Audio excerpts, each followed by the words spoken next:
Good evening, ladies and gentlemen, and welcome to another edition of Hockey on 216, proudly driven by Hyundai. Of course, my name is Manny Sakhalis, standing in for Kelvin Watts. And in the studio with me, I've got two very special guests. Hope Paloba, who will be joining us today. Hope, nice to have you here today. Thank you for having me. And of course, a familiar face, our tactician in the studio all the way from the Eastern Cape, now applying his trade in Northern Gauteng. Moodles, always a pleasure having you. Thanks, Manny. Good to be here. And of course, just before we jump into proceedings, if you haven't already got Dad a present, Edgar's have something for you. This Father's Day, score a limited edition stone denim t-shirt free. Show up in your school uniform to any Edgar's store around you, and you could be one of 5,000 people to get yourself an Edgar's shirt. Get to your nearest Edgar's between the 11th to the 15th of June. Right, proceedings out of the way, we can jump straight into things. A couple of big derbies that we've had this past weekend. We'll start off with the boys section. Moodles, Hilton College versus Northwood. Are they arguably one of the best in KZN at the moment? Yeah, look, I mean, I think that we've spoken quite a lot about Hilton and Northwood over the last couple of weeks. Certainly look to be the two dominant, well, I say dominant, but teams that have edged ahead. Michael House have been up there as well. But Hilton making a big statement with a 5-3 win this weekend over Northwood. That certainly, they've put their stake in the ground there to be the top hockey side in KZN. Yeah, of course, 5-3 in that fixture. Plenty of goals coming from some of the goal scorers we wouldn't normally see. Ethan Maltby managing to score one, Wanga Zulu, Anthony Crossley, Darren Bridgeford, as well as Taddy Hove. So a really good showing there, but a really close game between both of the sides. Yeah, eight goal thriller. Hey? You know, we spoke a bit last week about defence on the show. I mean, 8 goals in a game. It's a lot of goals being scored. Yeah, Manny, I'm starting to think, I wonder if this has anything to do with the length of the season. You know, not this result in particular, but when I looked across the results this week and some experience of the players I'm coaching, you know, a lot of these guys started hockey in September with pre-season and they're still going, you know, and added to that, it's exam time, it's provincial training, it's cold, you know, so we are certainly seeing some fatigue set in, mental and physical. Yeah, indeed. And just moving a little bit further afield, a really unexpected result. Paul Filet, who went up against Paul Boys, a surprising result, 4-2 there to Paul Boys. And once again, a region that we've said is really coming through the strives there. Paul Boys managing to get a good upset in that one. Yeah, I mean, I think it's Paul Boys have got better and better each week, you know, and I've really rated the Paul Filet team. So for Paul Boys to win and win convincingly there, it was a big result for them. I think they'll be really proud of that performance. Yeah, indeed. Coach Rowan McLachlan will be really happy with that result. Of course, the week before, managing to beat Stellenberg 3-1. So a good couple of weeks. Staying more or less in that region, another big game, possibly the game of the week in the Western Cape. Bishops 2, Paarlgem 1 on the Woodlands Astro. Surprising result, or is it something we could have expected? I think it's a surprising result. We know that Bishops have struggled a little bit in the last couple of weeks to get the results they would have wanted. But this will certainly give them a lot of confidence going into the last few weeks of the season. You know, this Paarlgem side, we know they played in the final of Herbert Shield, so a really competent team. You know, and Bishops will take a lot of sort of pride in that result, you know, and particularly at home. I think it was great for Bishops. Yeah, indeed. I hope you've watched, played and coached plenty of hockey, a lot of close games, and it's so fantastic to see how close and how tight these games are these days, isn't it? Yeah, indeed, especially when it's a game that you don't really know the results of. So looking at the Bishops game, for example, I do think that they were underdogs for quite a while, and throughout the season they weren't getting as much attention. So they did deserve this win, and it's good to see. So, yeah. Yeah, well, really excited. On the 13th of June, we'll see Paul Boys going up against Bishops. That should be a really interesting game once again down in the Western Cape. And plenty of games happening around the country. Moodles, a couple of standout games. King Edward's drawing 1-1 to Helpmekaar. Yeah, I think Helpmekaar will be really happy with that result.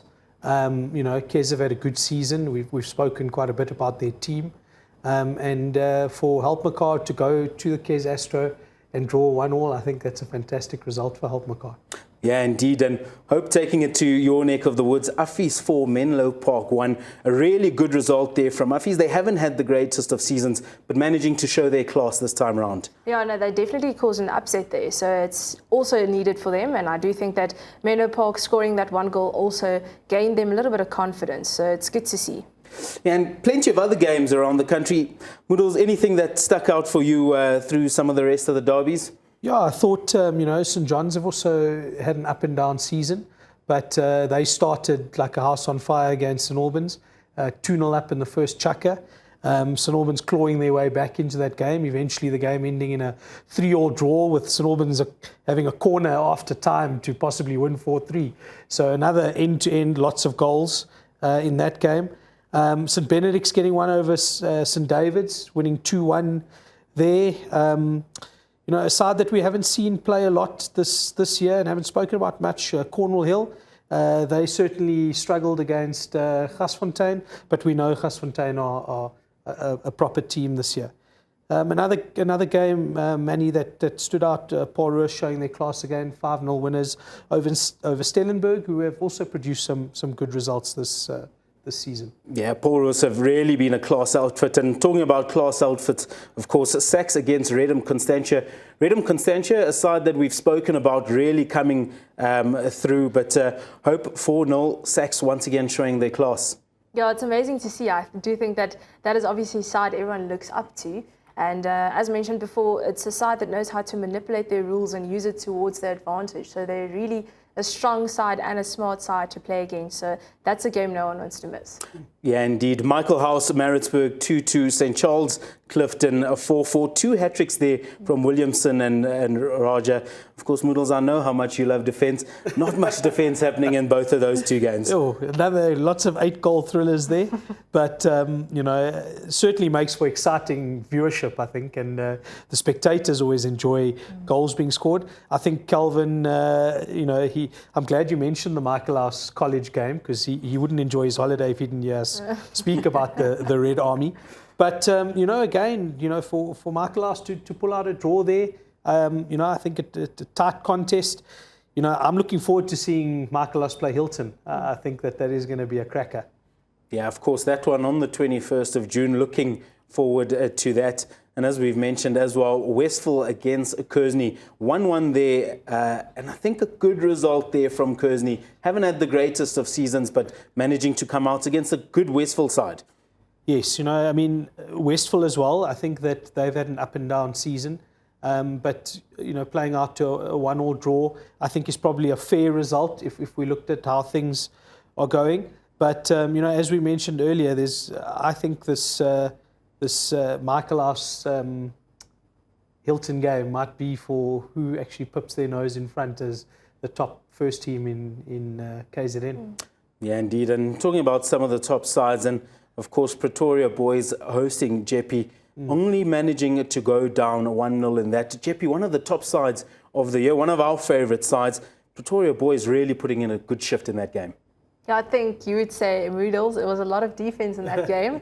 Pretoria Boys only going 1-0 down. I think comparing the rest of their games, this was a pretty good upset to Jeppe, and it's on their home turf, so that's definitely what you want. Yeah, I mean, I would imagine that McManaman had a good game in goals. The boys outside, they haven't got the results they wanted, but they're not an easy team to play against. They're good defensively. They run hard, so they're never going to be out of the game. They've been in every game, perhaps not scoring as many goals as they'd like, but McManaman certainly is a factor there, and I think Jeppe would have found that out on Saturday. But, again, Manny, I'll go back to, I wonder how much these boys can take at the moment, Looking at, we'll talk a little bit later about the provincial weeks coming up. But there's been a lot of hockey on the go. Yeah, Moodles, I think it's a lot, as you've said. There's a lot of boys that also play during the league, school league, obviously, It's a big decider, and that's what they play for. And then secondly, a lot of them play in clubs. So playing 3 to 4 games throughout the weekend can be tiring to the body, and you're still a school kid, writing exams and all that. It's tough. Well, I just want to jump into that. And we've seen so often in the show players getting up to 100 caps after playing 3 or 4 seasons. And what effect do you think that has on some of the players playing that amount of hockey? You know, look, there's obviously positives. I mean, you know, we're seeing skill levels at an all-time high. We've spoken about that on the show. So that's not taking away from what it's done for hockey. Yeah. I just think when it gets to this time of the season, I think the mental fatigue is more than the physical fatigue. They're both there, but the mental fatigue, you know, I think of how much time these boys are spending on strength and conditioning, how much time they're spending preparing for their school examinations and preparing mentally for games. And then the pinnacle of their school hockey career will be playing at the provincial week, still in 2 weeks' time, you know, so there's a lot going on.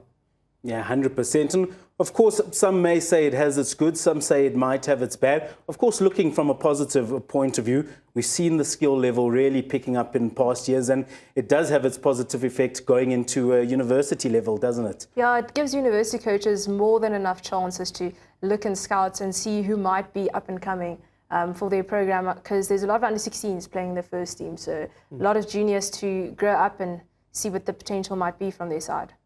Well, I'm going to put you guys under a little bit of pressure here, just having a look at those fixtures we've spoke about. I hope I'll start with you. Your pick of those fixtures. No, it's very thrilling games. Amazing to see end-to-end stuff. A lot of goals, so it's nice for the audience, obviously, to see. But as mentioned, it's nice to see that hockey is growing in South Africa. And I do think a massive shout out to SuperSport schools for allowing us to see it and also to replay it as the games don't get deleted as well. So I'm very happy. I love to see it, and I hope to see more. Moodles, your pick of the fixtures? Yeah, I think you'd have to go Bishops winning over Paul Chim there. I mean, Helpekar, Kes, good result for Helpekar. I think Kes would be disappointed to not come away with a win. But, yeah, very happy for the Bishops team. I think they've got better each week and a good result for them. Yeah, indeed, some really good results there all across the country, and we'll be back in a little bit. That closes off a segment 1 here on Hockey on 216. Don't go too far away. We'll be back in a little bit.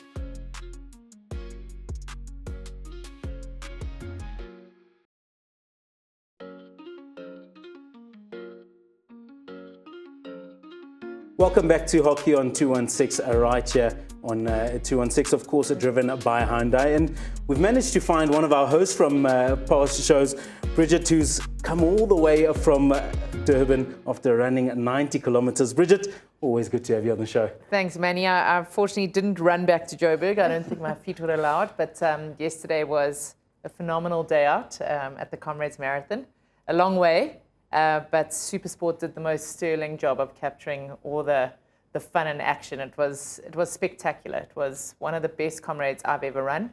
The support, the action on SuperSport, and just the whole camaraderie. And I mean, I actually saw a lot of hockey players running. Yeah. I know Nicoline Blanche had a stormer out there. I know Mark Holliday also had a cracker run. And Kariki from Gasfontein also was running along the road. So, yeah, a lot of ex-hockey players trying to find their final medal. So, yeah, I wear this proudly. So thanks for having me back, guys. Absolutely brilliant. And next year, of course, Moodles, Hope and myself will try our best. And we'll get Kelvin involved as well. But, definitely. We'll have to go in second, Bridget. That's as close as I'm getting to the Comrade. Right, so moving on to the gold side of life. Not too many derbies this past week, but a really good showing by Ipswich Goals. Catherine Scholzer and her ladies managing to keep St. Anne's down to a 1-1 draw. And I must say, Darren Gallagher really is running a fantastic program at the moment, isn't he? Yeah, we've had Gally chat to us, and just what he's implemented there has been phenomenal. I think the change in energy, the change in ownership on the hockey field, and the whole team has really stamped their authority as a school. They were traditionally a hockey school, and now I think they're coming back into the mix so well. And I think it's just built out of the confidence of a coach that believes in them.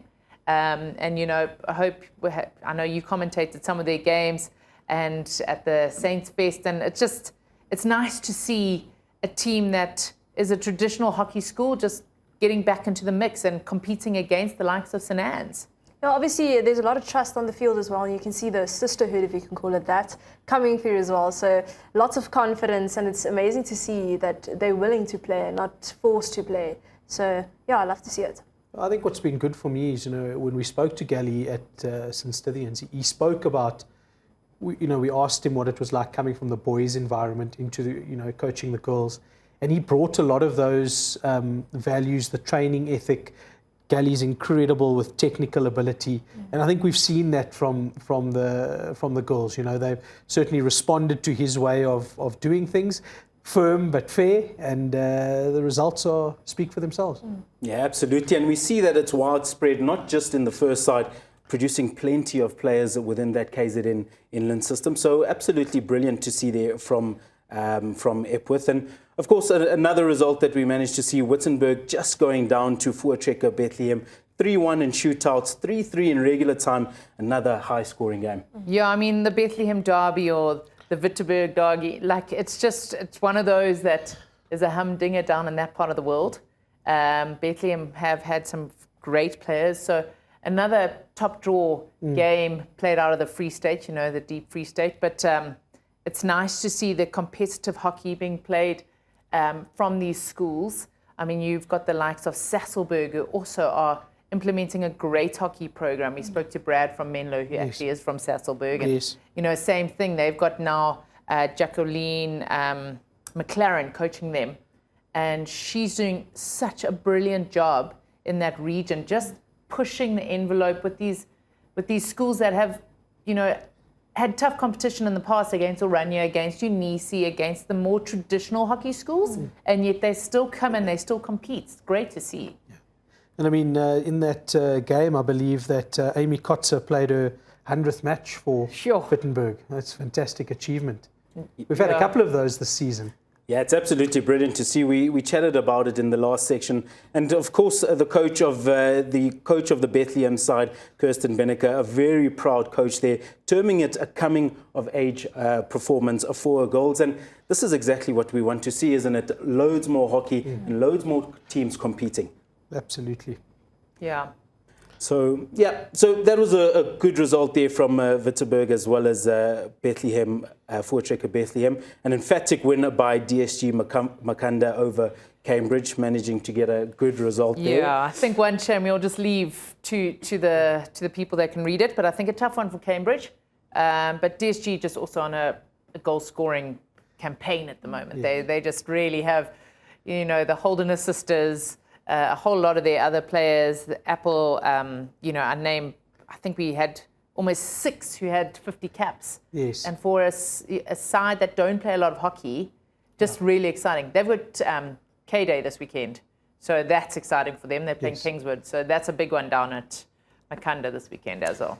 Yeah, I mean, we could probably save it for another show, but we could talk about the educator in me is going, okay, so who's taking something out of the game with a score line that big. I think that the focus should always be on growing the game. But certainly DSG, they've come good in the last couple of weeks, beat Collegiate 2 weeks back, I think. And it's going to be a tough, having coached that Kingswood girls team and knowing what K-Day means to that community, it's going to be a tough game for Kingswood. DSG really are on the up. Yeah, just keeping it in that part of the world. Of course, a couple of other results from the Eastern Cape. Union a 2-0 against Woodridge, as well as Pearson 2-1 against Kingswood. Hope some really close encounters there in the Eastern Cape. Oh, well, as we mentioned before, it's a lot of goals in one single game. I mean, 2 goals, conceding 2 goals and getting back from it is tough to get back from.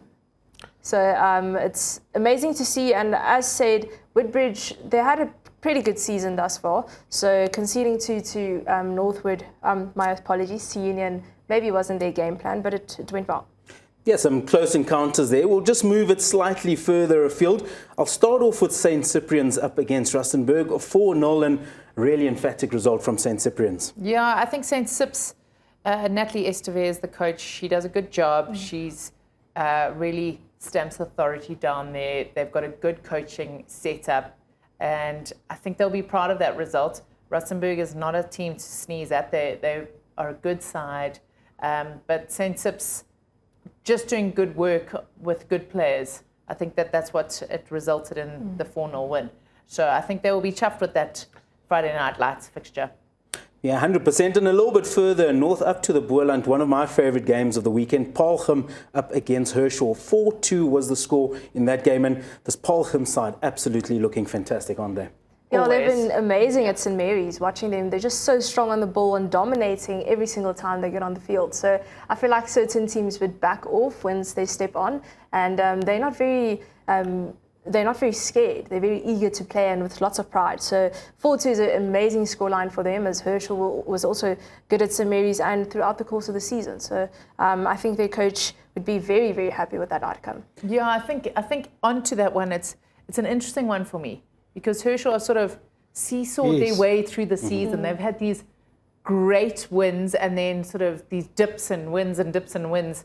And maybe that consistency will come, they've got a young side, they're in a building phase.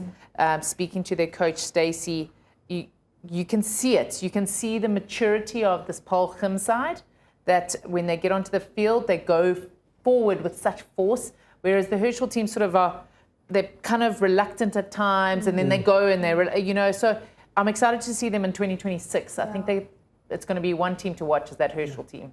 I think there's a lot to do with physicality there. I think that, as Hope mentioned, that Paarlgym side are well trained and very competent. So, they'll run you off your feet in a game. They move the ball well, they're strong.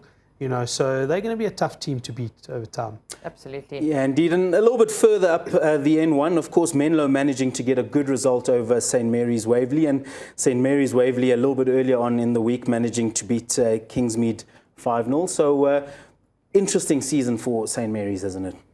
They had a really good, I mentioned it last week, that ISSF. Yes. They played such good tournament hockey there. It was shorter games, granted. But they're finally getting those results out of the penalty corner attack, what they wanted to on a shooting space.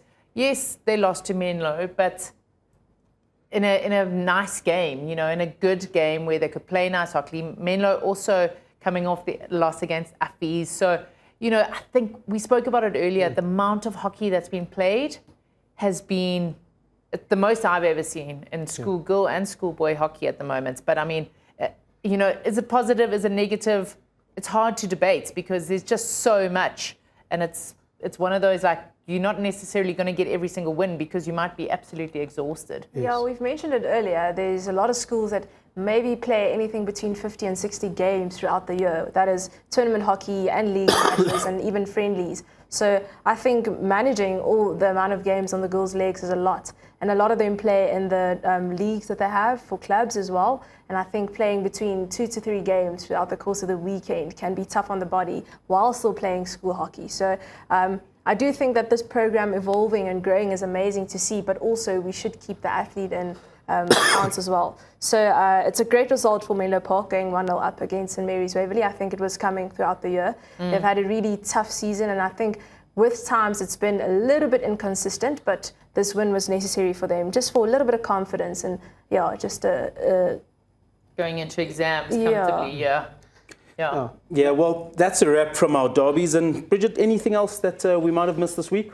So down in KZN was the final Spa Challenge Regionals, the Amajuba Vryheid, and Ferrum taking a win over Newcastle. So they make up the final 10th position for the Spa Challenge, which takes place at St. Mary's Kloof on the 23rd and 24th of July. Wow. And that's just the most cool tournament out there. It's just so much fun. You're getting teams that have played no hockey ever on an AstroTurf now getting a chance to go play some of the best teams in KZN. So it's going to be fun to watch that one in July.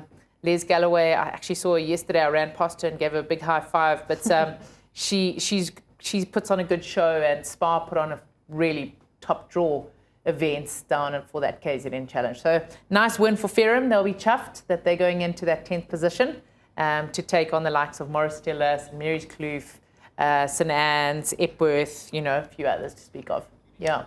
Yeah, well, absolutely fantastic. And it's so good to see so much hockey being played all around the country. Of course, we can't get to every single fixture, but we do try to get to as many as possible. And we'll take a short little break and come back in a little bit.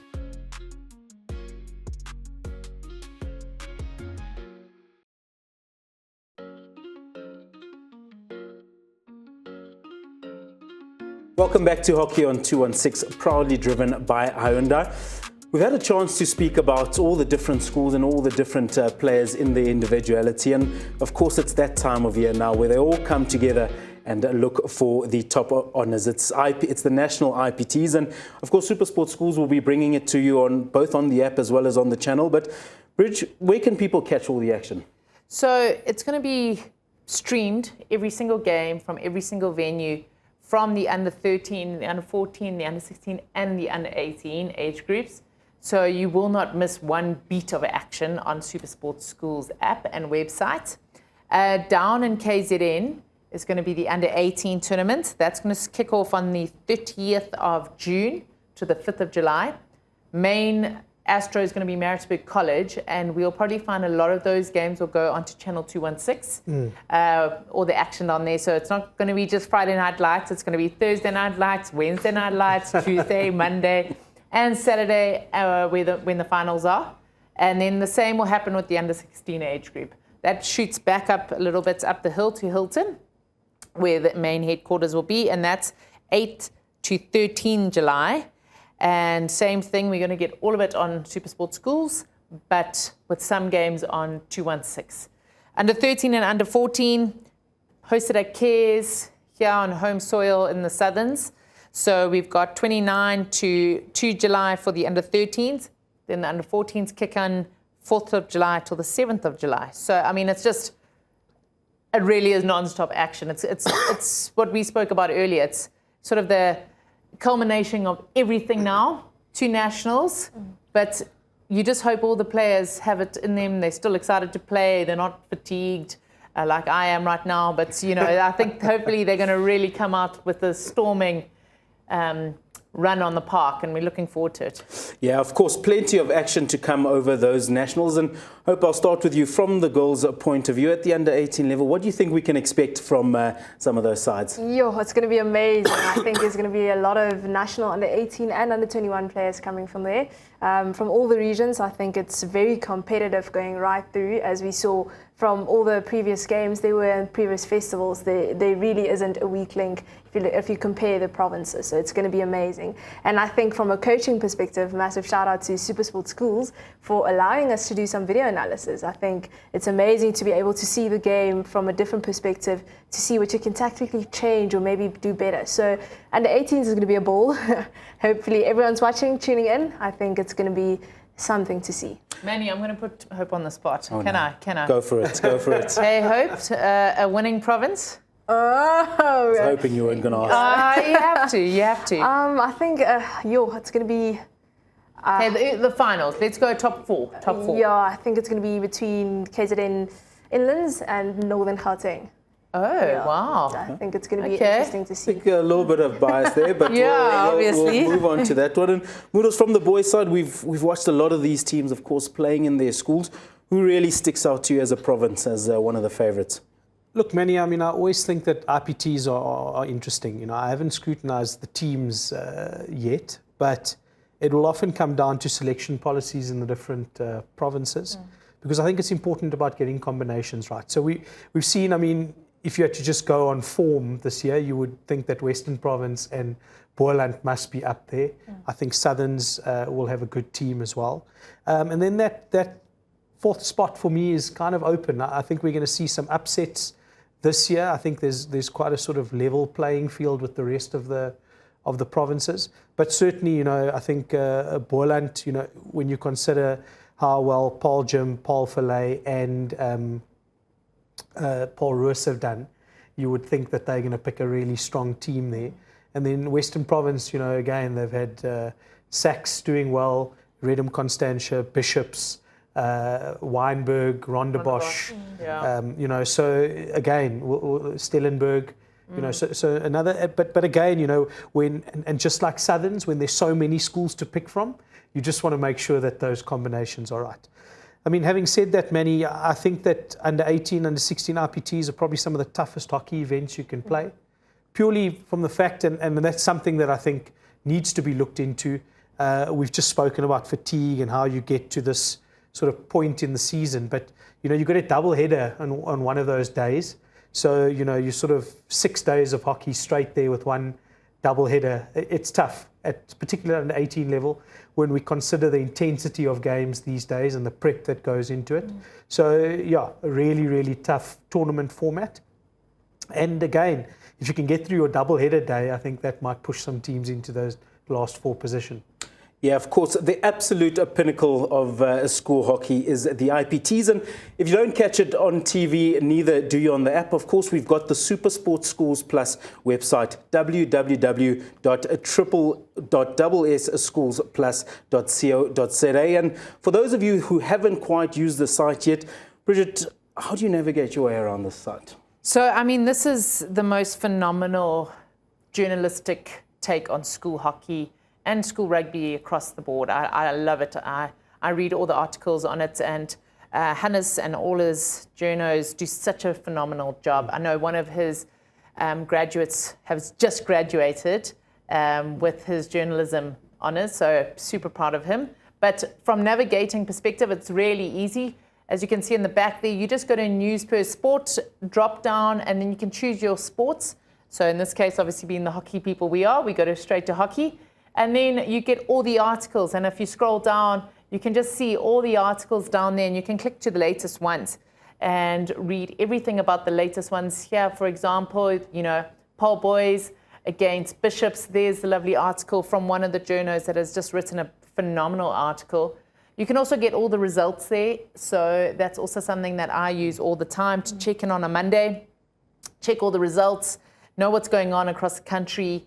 And again, it's one of those that just keeps you up to speed on what's going on. And they're going to be very busy at Nationals. They're going to be clocking in all the information, all the players, all the results. So, yeah, looking forward to what's going to come from SuperSport Schools Plus. I'd like to add on to that. I think a few of them have already gone to provincial coaches and see how they're prepping and what they're doing. That's going to be interesting. So if you can go read there, I think there's a lot to see there in the sense of how they've been preparing and who to look out for and so on. Yeah, I mean, I think what's important when you read, it's good journalism, you know, it's a balanced view on games. I think they've taken the time to do their homework, talk to both teams, you know, try to understand what the plan was and how that plan was executed, you know. It really does give you a balanced view into the game. And I believe in this because I think every score needs to be put into context. You know, on a good day, you're scoring 3 PCs out of your 6 and you're winning the game 3-0. On another day, you have 6 PCs and you're not scoring 1. You know, and that's the sort of margins in the game these days. And those stories give context to the results, which are important for me. Yeah, exactly. And a big shout out to our writers who work so tirelessly to produce such great articles. Of course, as you mentioned, Avuyile Sawula, who's just managed to get his honours, just recently graduated, both writing and studying.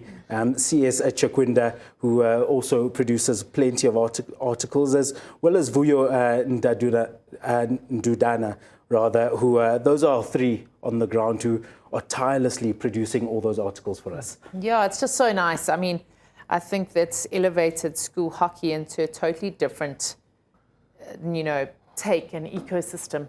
And in doing that, it's really great to see how players also choose to read it, and non-hockey people. The amount of people who I've seen reading it out of pure interest in school sport and things, and they go and read it, and they're not hockey people, you know, at all. But it's something interesting for them, which is great to hear. Yeah, I mean, changing tact a little bit, Bridge, from the articles. Hope said something interesting in the last segment, which I think we need to unpack a little bit.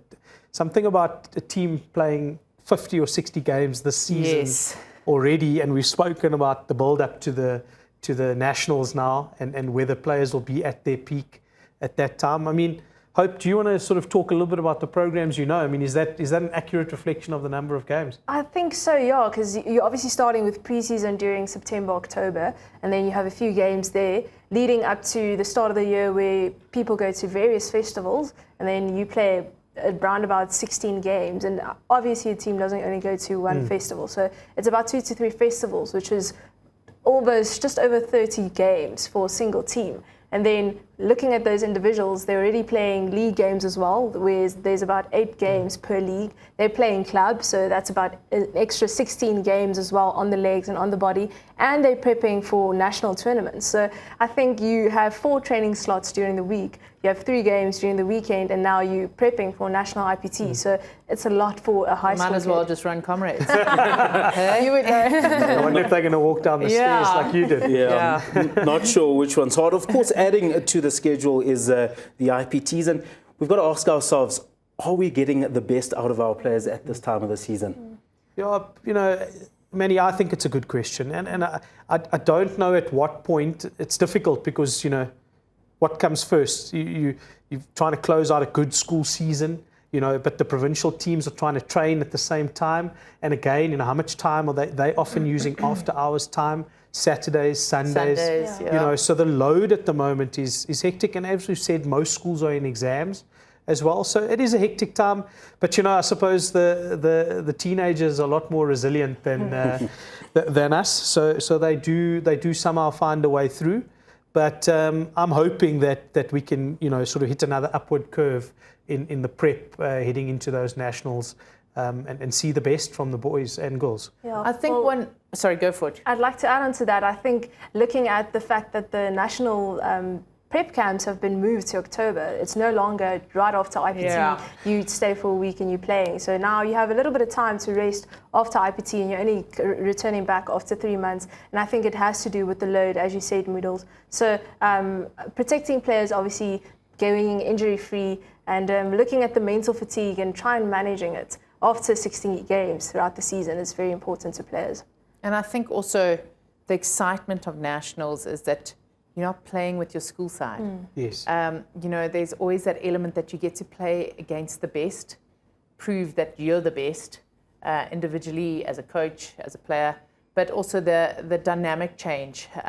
You know, we always speak about how important it is to get diversity, and that diversity of a different coaching style can revolutionize a player. You put in a different position all of a sudden, you're trying something new, you know, and now you're going to see someone that was traditionally a left defender now going to be playing left mid or right mid or centre. I mean, he or she could just come out and find the position that makes him the next best thing. You know, but that's exciting about nationals. That's what we really love about it. Yeah. Yeah, 100%. As we count down the clock to the last 3 weeks before the best of the best go head-to-head all the way down in KZN. And of course, we're really looking forward to that, both on SuperSport Schools as well as the app. But don't go too far away, ladies and gentlemen. We'll be back in a little bit right here on Hockey on 216.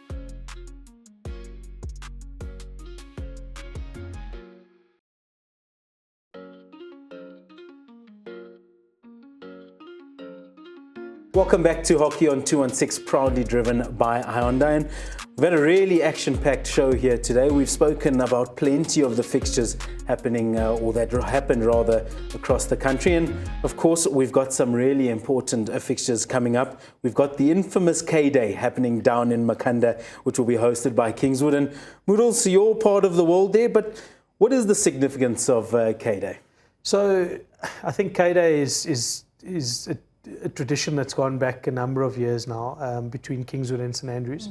But it starts, I think the beauty of it is it's right from the littlies, I think the under 7s and under 8s right up to the first teams across a number of different sports, hockey, rugby, tennis, squash, you know, so it's a big weekend.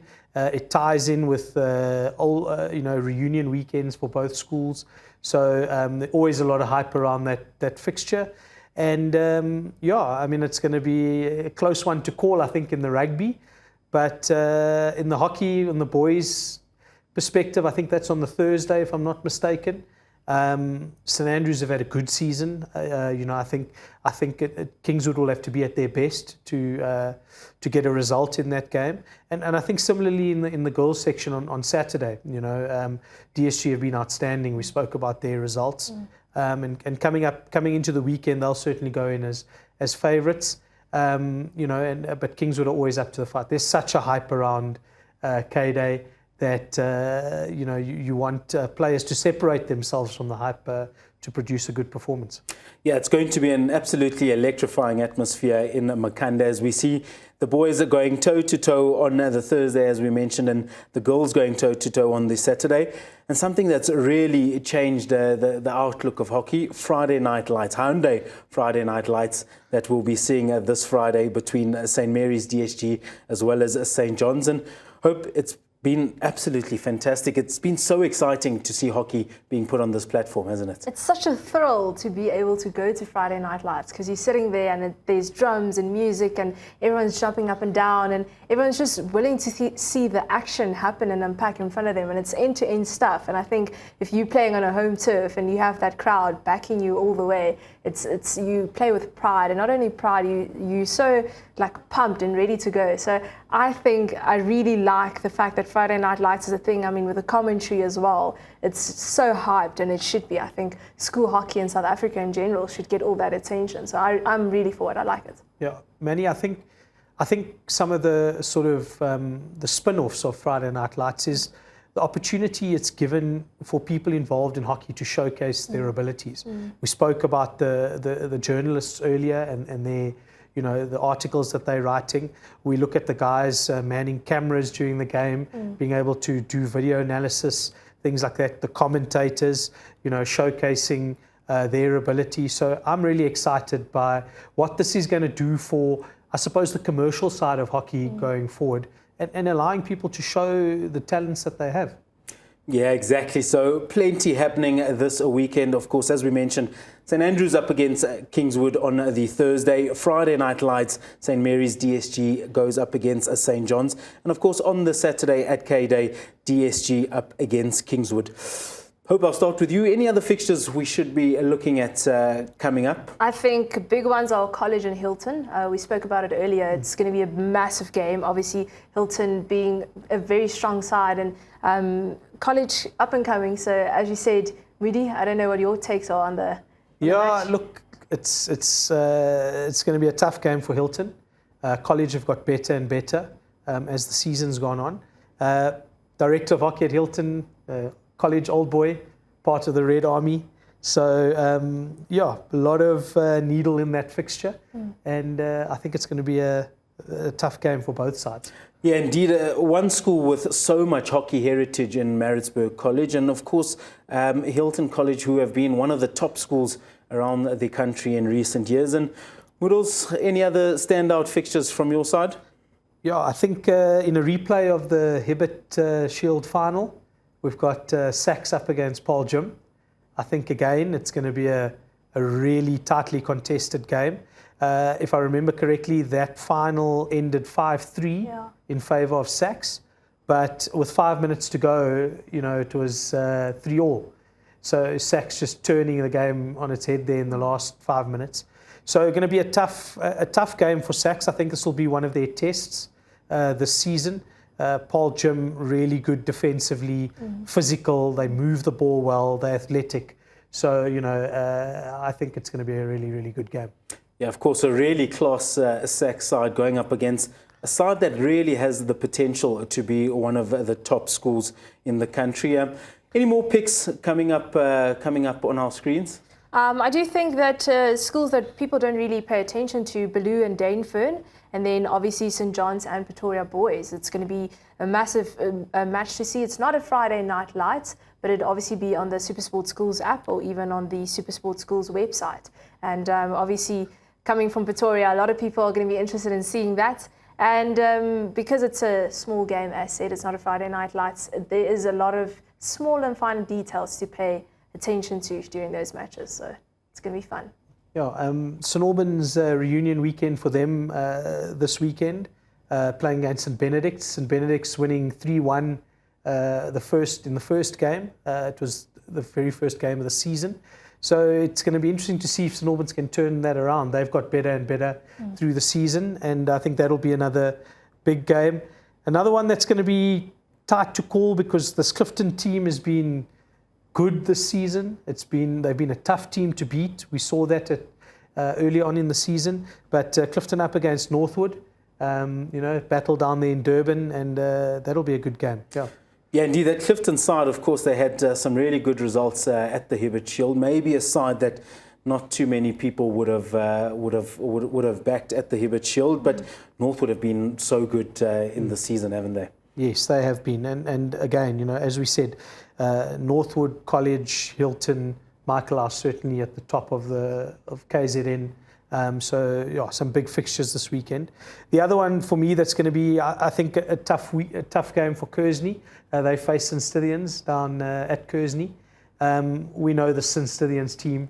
They score goals. They score a lot of goals. So it's going to be a tough ask for Kearsney. But Kearsney with the home ground advantage. So let's see if that plays in their favour. Yeah, of course, and it's always so difficult to travel. I'm sure most of these sides probably using some of our Hyundai buses, but it really is tricky. And we've spoken about the workload that a lot of these teams go through during the season, and really, how difficult is it for a team to play on the road?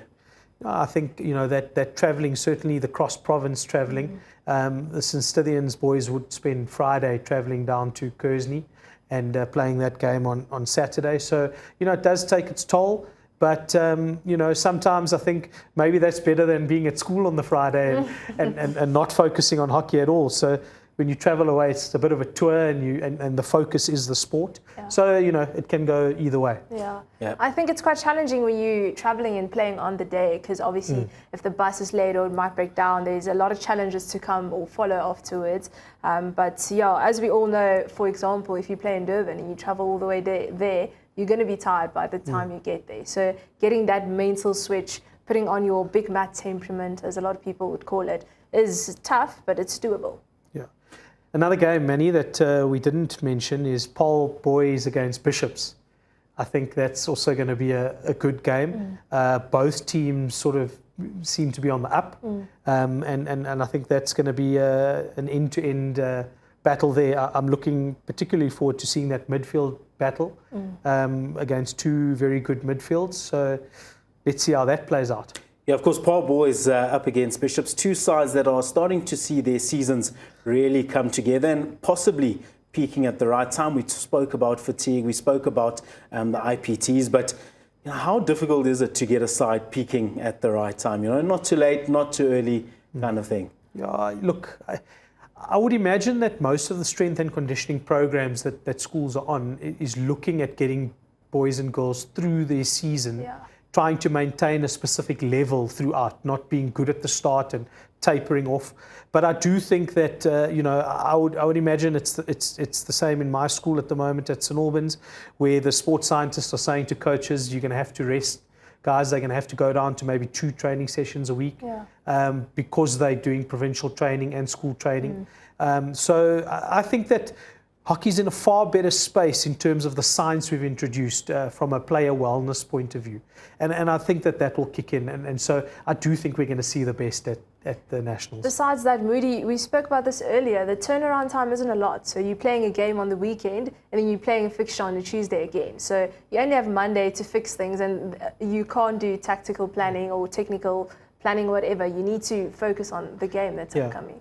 I'm going to put a challenge out there because it's something I feel strongly about. I think there's too many games being played. When you talk about 50 or 60 games in a season, then you talk about a Wednesday game and a Friday game or a Wednesday game and a Saturday game. I think if we really want to move the needle in terms of our technical ability as a hockey nation, then I think we need to be training 3 times a week and playing once. I think while playing games are important and you'll get the sort of mass game play at festivals, training time is so important. We've spoken about training ethic. We've spoken about having time to focus on technique early in the week and then tactical stuff closer to the game. But I think when you're playing twice in a week, your training sessions take on a tactical focus, and I believe players then start to develop bad habits, you know, because you're not focusing on that technical ability. I do think game time is important. I agree with you on that. But obviously, too much game time is also a thing. That is, for example, I'm making the same mistakes over and over, which becomes a habit. But also, how do you stop it? Because you're not getting that training time. And the workload is obviously a lot on players. So playing that many games, and preparing for national IPT, it can eat your body. I mean, you know, Paul Revington spoke to us last week about the sort of gap in South African hockey. We're so good at school level, but there seems to be this gap once players leave school. And I'm not sure if it's just, you know, with all this hype around school hockey, Friday night lights, you've got thousands of people watching your game, and then you go into the club space and it's not replicated there, you know, and the sort of the training ethics developed at schools, you know. So I think all this plays a role in our sort of bridging the gap between our national teams and our school teams. You know, so we're going to need some out-of-the-box thinking to bridge that gap successfully. Yeah, indeed. Plenty of hockey has seen us this season, and there's still plenty more to come right here on Channel 216. Unfortunately, that is all we have time for. Hope, it's been an absolute pleasure having you on the show. Thank you so much for having me. Moodles, it's been an absolute pleasure. I'm sure we'll see you in the coming future. But it's been a brilliant episode right here on Hockey on 216, proudly driven by Hyundai. Don't go too far away. There's plenty of hockey on your screens in the upcoming weeks. Of course, the Hockey Nationals, as well as plenty of Friday Night Lights. It's been an absolute pleasure. Catch you same time, same place, right here on Channel 216.